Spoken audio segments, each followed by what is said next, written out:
সম্মানিত ভিউয়ার্স, আসসালামু আলাইকুম। আমরা যে ভাইয়ের কাছে এসেছি, সেই ভাইয়া রস বিক্রি করে নীতিমতো বাংলাদেশে ভাইরাল হয়ে গেছে। তাকে দুটো প্রশ্ন করব।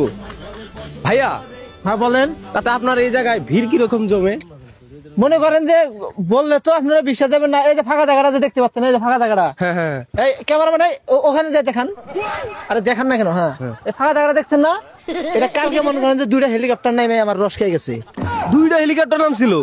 শুধু খালি হেলিকপ্টার না, দিনে 4টা-5টা করে প্রাইভেট কার, ল্যাম্বরগিনি না কি কয়, ওগুলা আসে আইসে আমার রস খেয়ে যায়।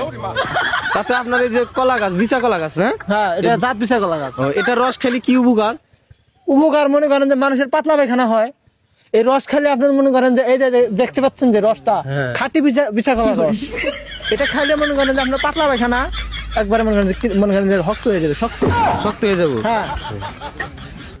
তো দর্শক দেখলেন যে বিচা কলা গাছের রস বিক্রি করে, তার অনেক টাকা ইনকাম। তো ইনকামের কথাটা আমাদের বললো না।